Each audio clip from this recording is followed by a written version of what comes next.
L'accélération de la modernisation du Bénin est un mot d'ordre au ministère du Cadre de Vie depuis le lancement du PAG2. Dès lors, le rythme imprimé au chantier est resté soutenu. Cela vaut pour ceux en cours comme pour les nouveaux enclenchés au deuxième quinquennat. Sur le tableau de bord, le programme d'assainissement pluvial de Cotonou, soutenu par plusieurs partenaires. Le PAPC démarre le 21 avril 2022 sur des chapeaux de roue. Dans le viseur des autorités, un point noir qui entache l'image de Cotonou, la vitrine du Bénin, l'inondation. Zone d'intervention du PAPC, 34 des 50 bassins de la ville. Un an après, le balai ininterrompu des engins et équipes sur les zones à assainir élève le niveau d'exécution à une hauteur annonciatrice d'une fin diligente. L'objectif, c'est de réduire la vulnérabilité des populations de Cotonou face aux inondations. Les travaux ont démarré pour un certain nombre de bailleurs, comme on le constate sur le terrain. Les changements sont très visibles. Les améliorations s'observent déjà dans les quartiers. Vous pouvez le constater vous-même si vous promenez vos caméras. Nous recevons des messages de satisfaction de la part des riverains et ça va continuer sur la même lancée. Globalement, pour les travaux qui ont commencé, nous pouvons estimer que nous sommes autour de 50-60%. Ces changements à Akpakpa et Setovi, ce sont les populations qui en parlent le mieux. L'an 2019, disons à moins de 19, c'est calvaire. Et ceux qui connaissent ce quartier, vraiment, je peux dire c'est une surprise pour tout le monde. Même, disons, même à partir du quartier, des gens du quartier, c'est une surprise pour eux. Jusqu'au moment où le peuple, les Cotonois sont étonnés. Si on dit on va compter parmi les inondations à Cotonou, c'est Setovi qui est le premier. Mais aujourd'hui, Setovi, c'est un petit pari. Si aujourd'hui les gens viennent dans le cœur et disent « Hey, vous là, qu'est-ce que vous avez donné pour le président ?» Non, c'est une chance. Et ce n'est pas ça. C'est le président même qui voit là où il a les travaux. C'est là où c'est là qu'il a commencé son travail. Vraiment, on a félicité le président, qu'il a un bon travail. Dieu va le donner. Ce qui est encore plus grand que ça, qui va nous faire ça. Actuellement, c'est train de pluie, ça date de pluie. Non, personne ne pouvait passer par-ci. Oui, mais maintenant, c'est très bien propre. Donc, il mettrait un peu de pression pour que ça finisse vite. Cotonou devient plus belle qu'avant. Je peux dire que c'est un pays émergent pour le moment.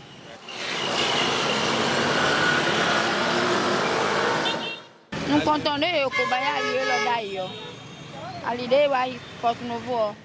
C'est très bien. L'asphaltage a réglé beaucoup de problèmes, dont celui de l'inondation ici à Akpakpa. Il faut changer. Et quand nous avons changé le niveau là, il y a des gobos biboués.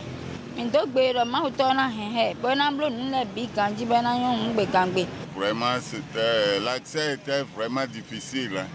Difficile et puis les eaux de pluie, ruissellement, tout ça, là, ça ne circulait pas du tout. En réalité, c'est vraiment super parce que je suis dans le quartier maintenant, ça fait plus de 30 ans. Donc j'en sais quelque chose. Il y a eu vraiment un net changement et une nette amélioration des conditions d'accès. C'est le chef de l'État qui fait tout ça. Et c'est lui que nous remercions. À quelques kilomètres de Setovi, les conditions d'accès sont aussi améliorées à Womé grâce à la réalisation du deuxième pont. Et c'était vraiment pénible. L'eau venait jusqu'ici pour certaines personnes. Moi, je n'ose jamais prendre cette rue pendant la saison pluvieuse. C'est un président développeur. Et je passe par ici, par ce canal et par cette occasion pour remercier le chef de l'État et son gouvernement pour tout ce qu'ils font pour le pays. Ce n'est pas à Wamé seul, parce que le pays est en chantier, tout le pays est en chantier. Illustration à travers le projet Route des Pêches phase 2. Sur le terrain, les travaux présagent d'une transfiguration de rêve de cette bande balnéaire pittoresque.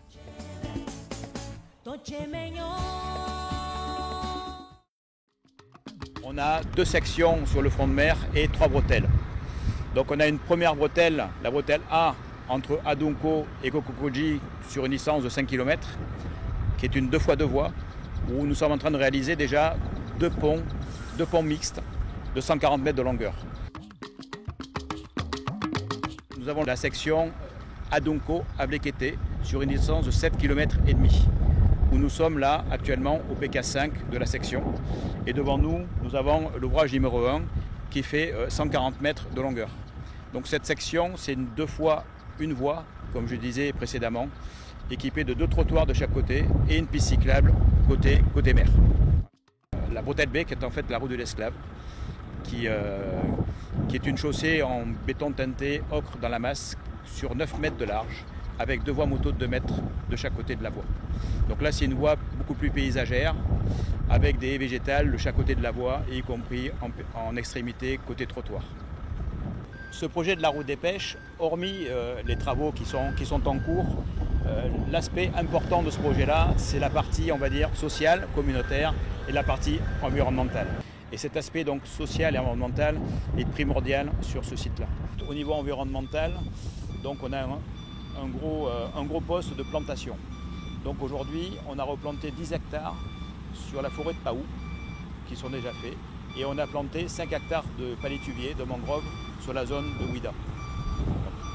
En général, le rapport c'est 1 pour 5. On touche un arbre, on en replante 5. On touche 1 mètre carré de mangrove, on en replante 5. Fidèles au leadership inspiré par le chef de l'État, les autorités de tutelle maintiennent une veille constante sur les chantiers. L'exécutif met un point d'honneur à éviter tout éléphant blanc. Le 23 mars 2023, le chef de l'État lui-même descend sur plusieurs chantiers.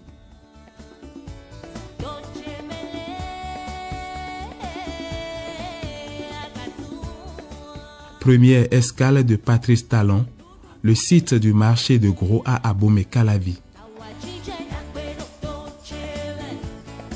Le chef d'État voulait s'assurer que toutes les précautions ont été prises pour que cette infrastructure d'envergure régionale et internationale fonctionne bien. Il a donné des orientations, il a donné des instructions, il a orienté sur l'implantation des zones d'extension, sur la finition, notamment sur des investissements complémentaires comme le quai fruitier, comme la plateforme de conditionnement pour que ce pôle agroalimentaire que nous appelons le marché de gros puisse fonctionner bien. Sogea Satom et Artelia, le couple entreprise et maître d'œuvre, sont en train de mettre les bouchées doubles pour que les choses se passent bien. On peut dire que ce pôle est aujourd'hui réalisé à 65%. Et que nous serons autour de novembre, décembre à 100% pour le rendre totalement fonctionnel. En termes de sécurité, oui, la chose est pensée. Il faut dire déjà que tout l'ensemble du site sera clôturé. Ça va bénéficier de la sécurité aussi bien des personnes en tant qu'agents de sécurité, mais il est prévu qu'une surveillance numérique technique soit faite sur le projet en période d'exploitation.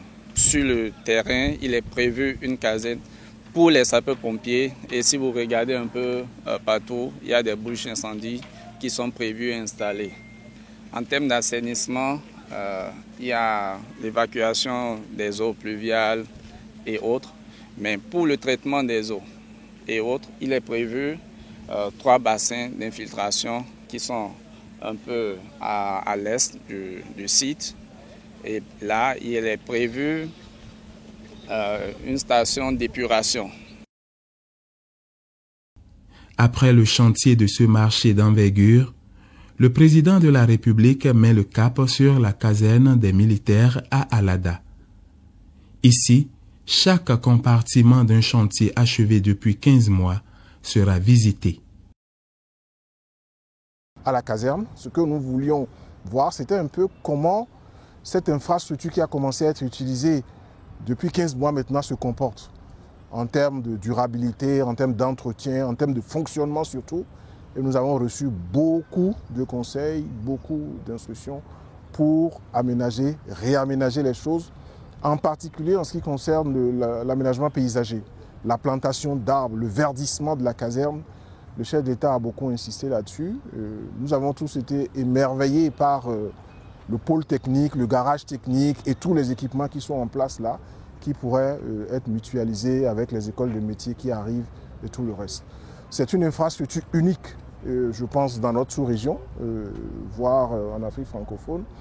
Et le chef d'État a souhaité que les conditions de maintenance soient optimales.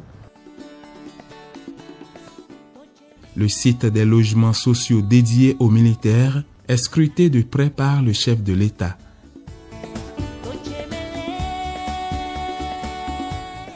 Pour ça, les dernières consignes ont été données, les améliorations ont été indiquées et nous allons en tenir compte.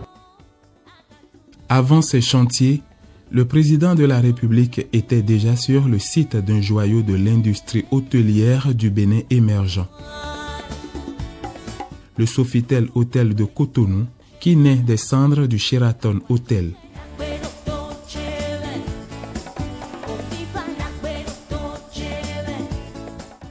Au bilan de la deuxième année du PAG2, la construction de la cité ministérielle, un projet d'un ambitieux et inédit programme de construction et de rénovation des bâtiments administratifs.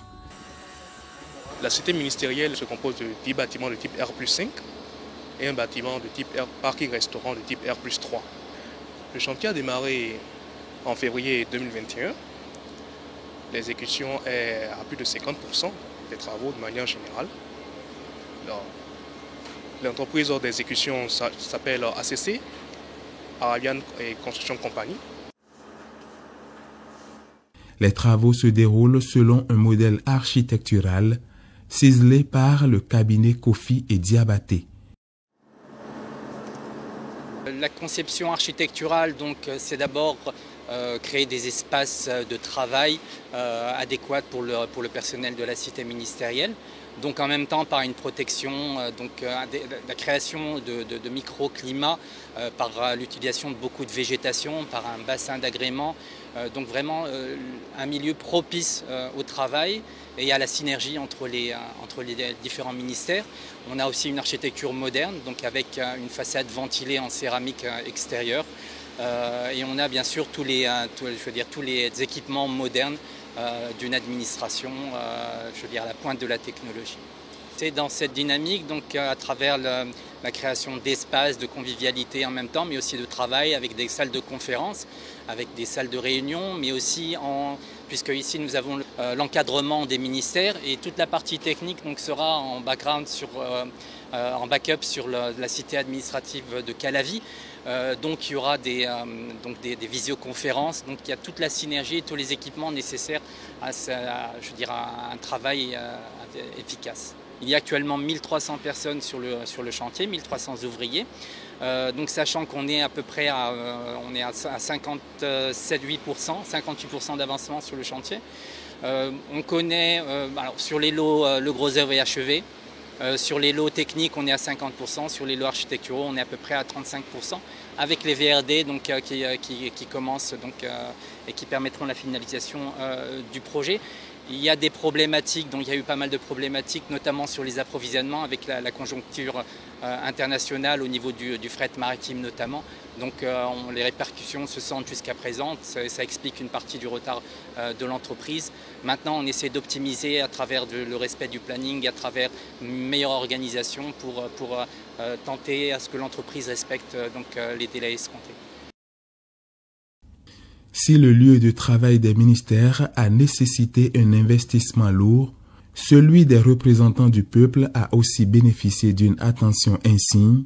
En témoigne le prestige architectural du projet de construction du nouveau siège de l'Assemblée nationale.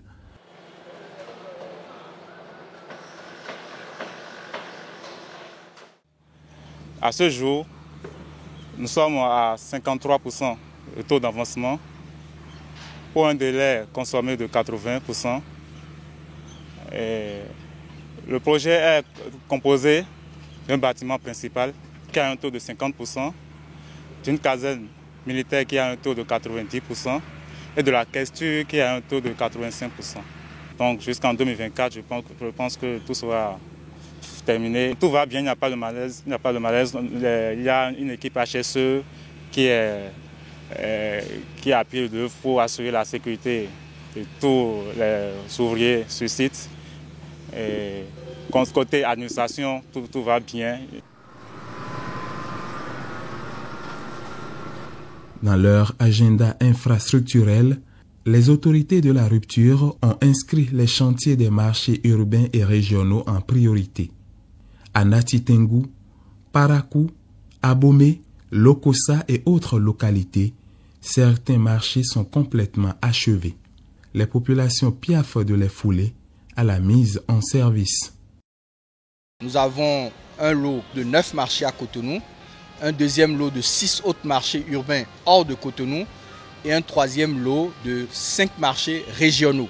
Aujourd'hui, quand on fait le point, nous avons 12 marchés qui sont entièrement achevés.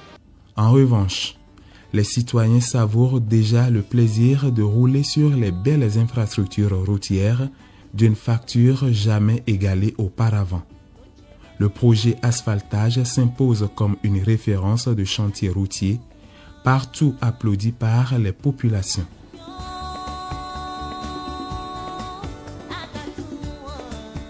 La voie était était dégradée. La circulation posait un peu de problèmes. Et puis les gens aussi fuyaient l'avant. Il n'y avait pas d'habitation, les gens aussi fuyaient les quartiers, c'est un peu ça. Bon, aujourd'hui, il y a eu des changements et ça a facilité aussi la vente parce que la circulation est devenue plus ou moins dense. On va un peu au bord des voies. Aussi, il y a de nouveaux migrants qui migrent dans la zone à cause de la voie. Et Monsieur Patrice Talon, on le félicite. Pour la population, le félicite quand même. Et moi, en saison pluvieuse, la voie est impraticable. Aujourd'hui, avec la rénovation, ce problème est réglé et l'aspect de la ville a changé. Nous prions que le président soit davantage inspiré pour d'autres réalisations.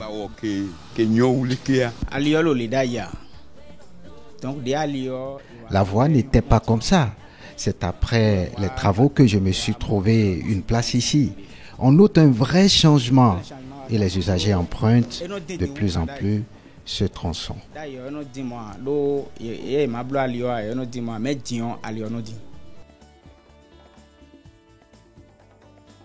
Le projet asphaltage s'impose comme une référence de chantier routier, partout applaudi par les populations.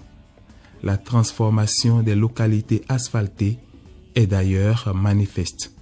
Surtout lors des sorties by night, le spectacle est magnifique sous l'éclairage public, avec en prime un gain de sécurité.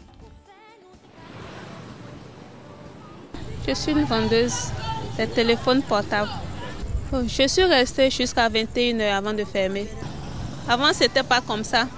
Tout était noir, bon, nous étions dans l'insécurité, les vols passés, il y avait ça. Mais maintenant, bon, ça va.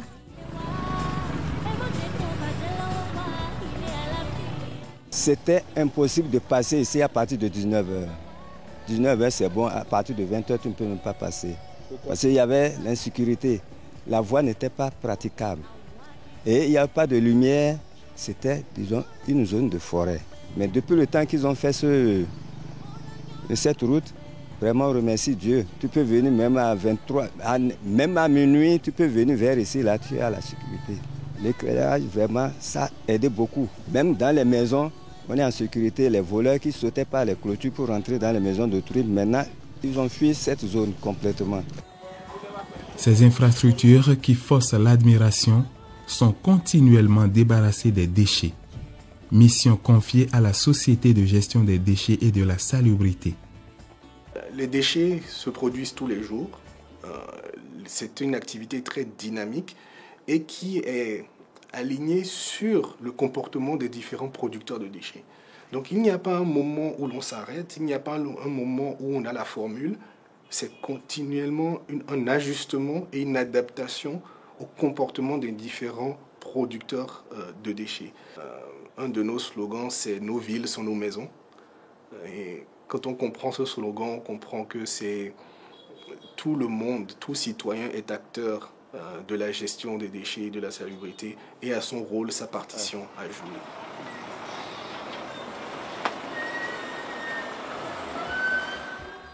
Au chapitre environnemental, des efforts sont réalisés pour l'adaptation du Bénin au changement climatique. Au nombre des actions menées, la protection des côtes grâce au projet WACA.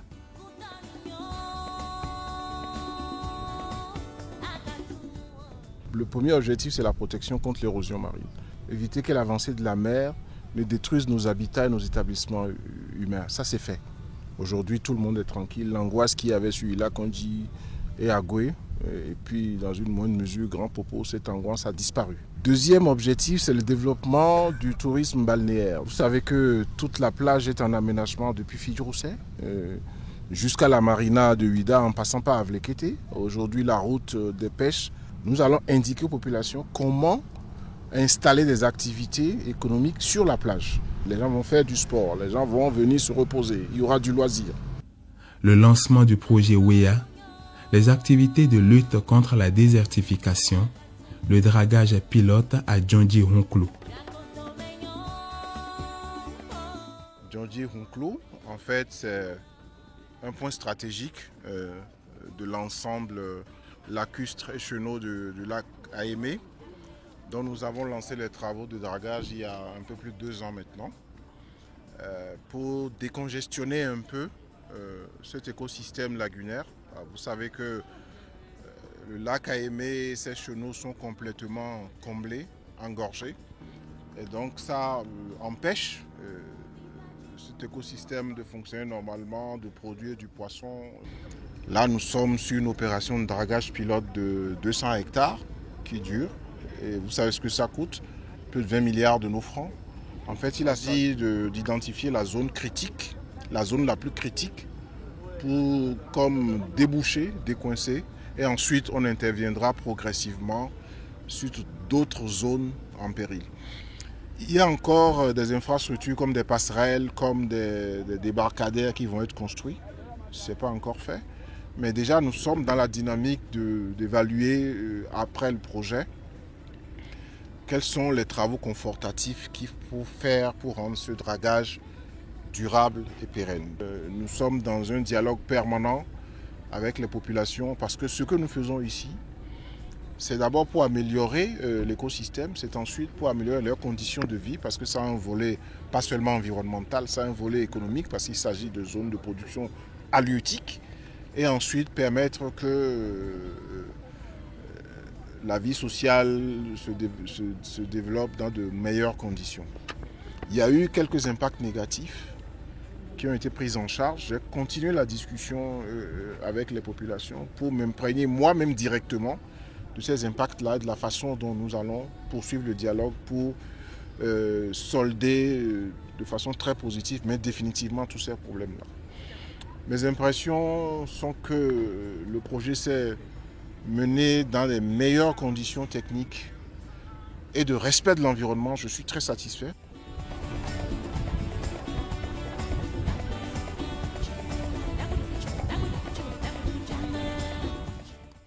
Nous disions du temps de la Révolution que qui n'a pas fait d'enquête n'a pas droit à la parole.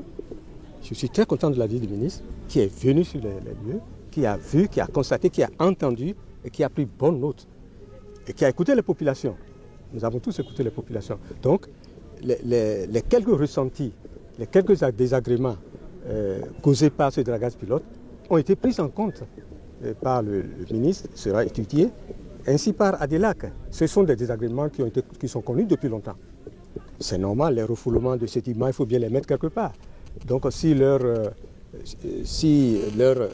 stockage quelque part pose des problèmes, nous allons les résoudre et le ministre a pris la résolution de les étudier et de les résoudre. Grosso modo, c'est un dragage salutaire pour les populations riveraines du lac Caïmé et de Seychelles. Le souhait des populations, souhait dont on m'a fait part avant mon arrivée ici, c'est que le dragage continue. Les populations encouragent donc le gouvernement à continuer le travail et le remercie déjà pour ce qui a été fait, n'est-ce pas, et est confiant que les quelques effets collatéraux seront corrigés.